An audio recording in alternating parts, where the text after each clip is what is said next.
Hey organizers, it's Melissa, and I just wanted to get on here and do a kind of an addendum podcast. I don't think I've ever done that before.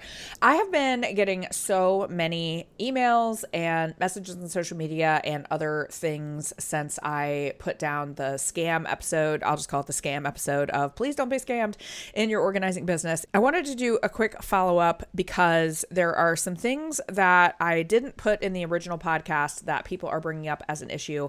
And I want all of these things to be out there so that you know what to be on the lookout for. And the biggest thing that I want you to take from this is have a healthy level of skepticism.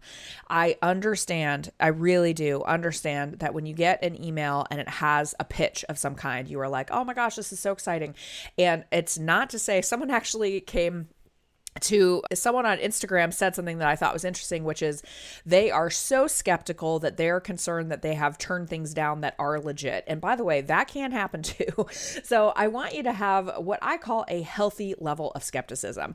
I want it to be a level that prevents you from being scammed, but that also you realize that there are good opportunities out there. And I don't want you to miss out on those, but the real opportunities will still be there after you ask the questions, after you do some of your due diligence. Okay. So the first thing that I want to talk about is a comment that I got, and I didn't address this in the podcast, and this is important.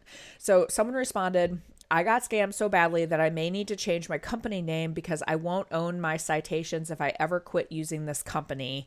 Okay. So this is an example of when you are hiring a service provider, you need to be super, super careful and ask a lot of questions. There are so many scammy businesses out there that purport to do certain things for you. So that would include fixing a broken Google business profile, making sure that your business name is on all platforms. So for instance, they'll say, hey, we'll take your business brand and we will amplify it to 20 different platforms. You don't have to do any work, all of that.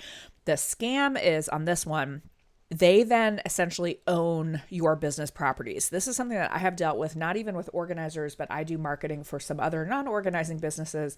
And this happened to one of those businesses. She tried to stop paying this company like it was either $500 or $750 a month that she was paying them for this quote unquote work.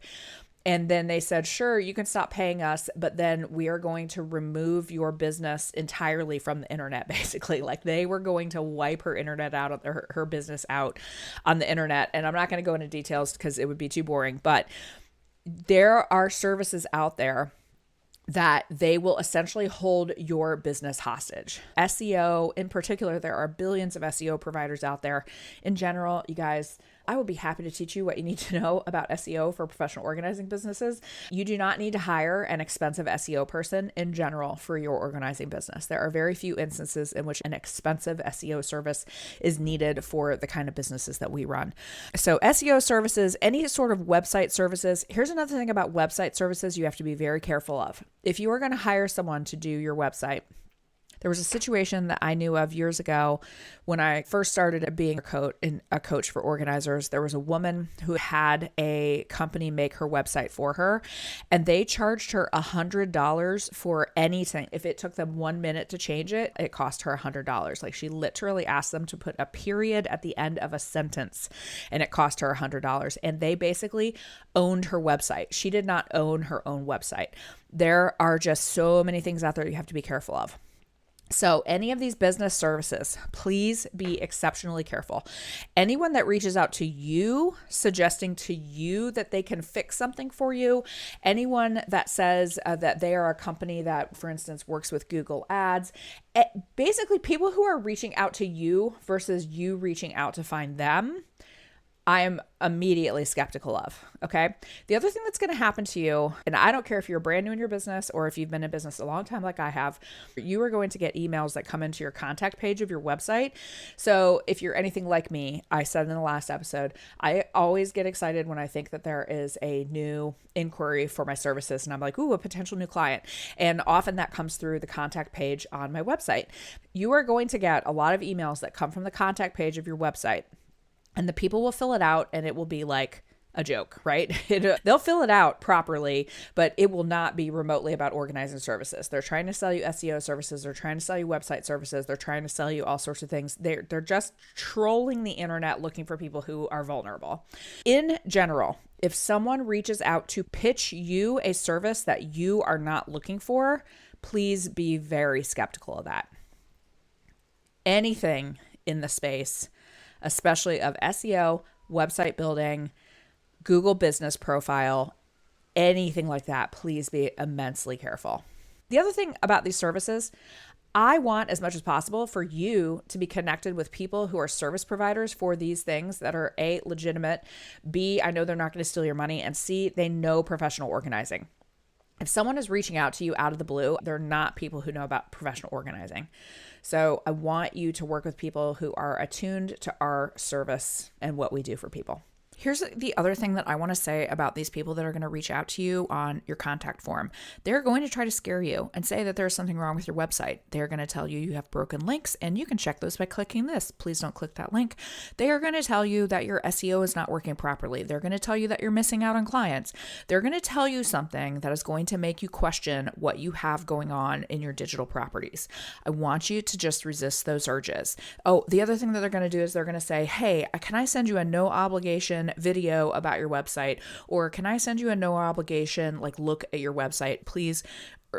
Just resist the urges, delete the emails. They are almost all complete garbage. If you feel like you have an SEO problem, I want you to find a provider that can actually help you. By the way, I can help you. A lot of the SEO problems that professional organizers have are pretty simple to solve, but these people who are reaching out to you are not the right people for you. I will also probably say this again at some point. If someone wants to help you with SEO or anything digital, okay, anything pertaining to your website, if they have an email address that is at gmail.com or worse, like Hotmail, Yahoo, whatever, run away. They are not legit.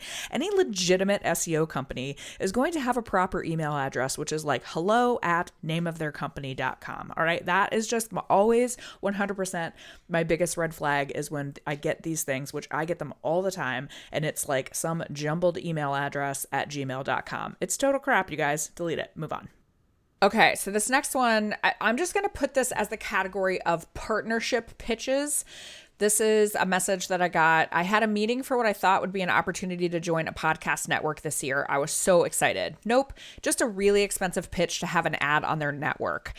There are a lot of things that fall in this category. One example of this are realtors. I have had a lot of people this year. I could do probably a whole podcast on realtors. I'll do it another time. But there have been a lot of people who have been called by realtors and they say, we would like to have a meeting with you about partnering. And they really specifically use the word partnering because we all love that word and it feels really good. Okay.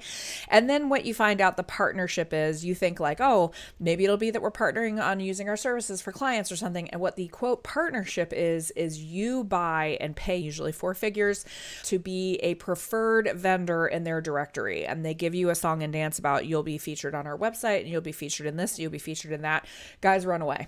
I know you think it sounds good. This is just a cash grab, 100%. There is nothing about this that is going to be good for you. You're just going to have a huge outlay of money with zero ROI. If you want to partner with realtors, this is kind of the biggest headline that I'll give you for pretty much any of these things that we're talking about is if you want to network and if you want to partner with people, I want you to do that too, but it requires reach out work on your end, and it's going to be work that you do versus things that are just coming to you. In general, the things that are coming to us are going to be pay to play opportunities. And there's plenty of networking that you can do that does not involve pay to play. Anything in this partnership category, I'm not telling you that every single one of them is crap and that you shouldn't consider it. But if you take the meeting, please have a healthy level of skepticism. Please ask a lot of questions and please do not ever feel pressured into spending a penny of your money on something that you don't feel good about. All right. The next category, I did touch on this in the podcast, but I want to give a specific example to you. Talking about some of those neighborhood magazines, so high-end luxury neighborhood magazines where their salespeople will reach out and be like, these are where your ideal clients are.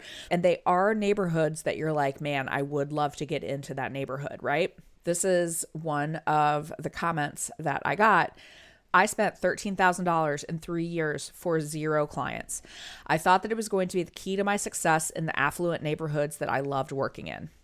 Literally, all these people/agencies want is your money. They don't want to help you or watch you succeed. They just want your money. I know that these advertising opportunities sound good, but when you peel back the layers, in most cases, they have 3-year minimums for the advertising. Sometimes it's less, but often it's 3 years. And the costs go up each year. In my experience, the costs might start reasonable where you say, okay, I'm willing to do that, but then the costs go way up the next 2 years. In general, people do not read these magazines and then go out and go, oh my gosh, I'm going to go use XYZ. A lot of times these magazines, they might just be things that are used as decor in the model home. They are not something that actually gets in the hands of your potential clients. I would much rather you target those people in a different way. The other thing is too, a lot of times these ads are extremely expensive. What hurts my soul even more is when people come and not only have they agreed to spend the money, but then they find out that their ad is teeny, teeny, tiny. I want you to ask yourself for all of these things. Would I want to find a vendor this way? If I just randomly saw a vendor in a magazine, would I pay attention to that or would I not? Ask so many more questions, but please run away from neighborhood luxury magazines, golf course advertising, really any print advertising. I will tell you, in our business is extremely expensive for 0 to extremely minimal ROI. We have example after example in our Inspired Organizer group of people who asked this question, and every single person was like, oh my gosh, before I had a group to ask questions of, I signed up for this and here's what happened to me. So please just say no to those. The other one that I talked about that I will be very specific about because there have been a lot of people coming to me, the podcast thing I was talking about, when you get a thing in your email saying, hey, we really want to feature you for 5 minutes on our podcast and we're going to ask you 5 questions. That is called the Professional Podcast Network, and they are inundating professional organizers. I have email after email of people who are saying, oh yeah, they reached out to me. And you may choose to go ahead and do that if you want to, but here's what I'm telling you. It's going to be a total waste of your time. You're going to get pushes to advertise afterward, and it's really not going to help you. And the amount of time, so this is a thing that I think about a lot, is the amount of time that you're going to spend preparing for the interview, answering the question. The interview itself is very short, right? But are you going to get anything from that? What I would rather you do is spend the time that you were going to spend on that pitching local mom podcasters. Because trust me, I don't care where you live. There are podcasters in your area. Everybody has a podcast. I have a podcast. You're listening to it right now. Find some podcasters, local ones in your area that you could pitch yourself to and be like, hey, I would love to come on your podcast and talk about organizing. Outward pitches are more likely to attract attention and to get you your desired result than answering the pitches that come to you. But I don't care. It's $5 or 5 minutes of your time. This podcast, it may only be 5 minutes of your time, but it's 5 minutes that you could be spending doing something else, reaching out to a client for a maintenance package. That's something you can do with 5 minutes. If you're really, really fast, you could probably type an email to your people in 5 or 10 minutes. Okay. I want you to spend the time working on things that actually help. Or go to your website. I saw 2 organizer websites yesterday that did not have any information about where they were located anywhere on their website. Spend 5 minutes going to your website and making sure that it is very, very clear the physical geographic area that you serve for your organizing clients. That's what you can spend 5 minutes working on today, you guys. I swear, it'll be beneficial. It'll be so much more beneficial to you. Okay.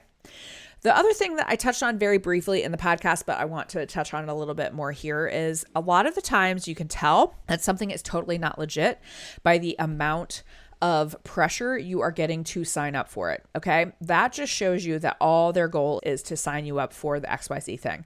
I had someone who came to me a few weeks ago who was talking about, I'm getting a pitch to be in XYZ, and it was a print ad.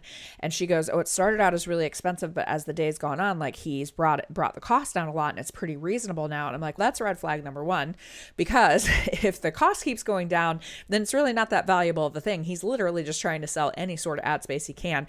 And there was a lot of like really high pressure techniques of, this offer is going to go away if you don't tell me yes in the next 20 minutes or whatever. And she's like, hey, I really need to think about it. And he's like, nope, it's about to go away. All of those high pressure sales techniques is a really good example as to why it's a great reason to just walk away. This is one of the things that we talk about in our Inspired Organizer group a lot. People will come in and they will bring us like, hey, I got pitched XYZ. What about it? People will come back and they'll say, please learn from my mistake. Don't do it. And here's why. And here's what happened to me. 0 ROI. I want all of us to be really, really good in our businesses at figuring out what our ROI is, return on investment. And almost all of these things that I'm talking about right now have either a 0 return on investment or a very highly negative return on investment. Okay, I'm sure that there are 100 other things that I have left out of this, but in general, here's what I want you to do. Have that healthy level of skepticism. I'm not saying that every single thing that comes to you is not legit, because I have been pitched some things that end up being great, but it's because I was skeptical enough to make sure that I was asking the right questions, and then I was reassured for 100 other reasons. Please ask questions. Go to people that you trust. Now, I understand some of you may be listening to this podcast and you have never worked with me directly, and you're like, well, why should I trust you? Great question. Ask me questions about why you should trust me. I actually do know what I'm talking about. Ask me questions about why you should trust me. Okay? I'll tell you why you should trust me. And that sounds scammy, doesn't it? I just told you, trust me. Now I'm scamming you. Just kidding. No, I'm not. But you should ask me questions too. Okay? Ask the questions, and people who are legit will answer the questions. I said this on the other podcast, but I want to say it again. If you are interested in working with me, I'd like you to ask me questions. Why should I work with you? What are your qualifications? Why are you a person that I should want to work with? People who are legit will happily answer those questions. I will. All right.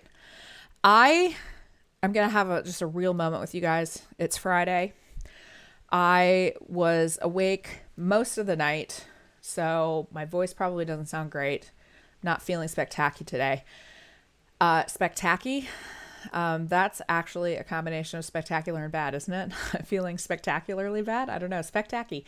It's cold and rainy here today, which is perfect because it really kind of matches my mood. It's actually kind of gloomy and Halloween-y outside. So I am going to end this podcast and just say thank you again for listening to my off-the-cuff random rant. And again, the rant is only because I care so much about you guys, many of whom I have never met before, but I care about you. And I care about your businesses. So if you have anything that you would like to throw my way, hello@proorganizerstudio.com. Bye, guys.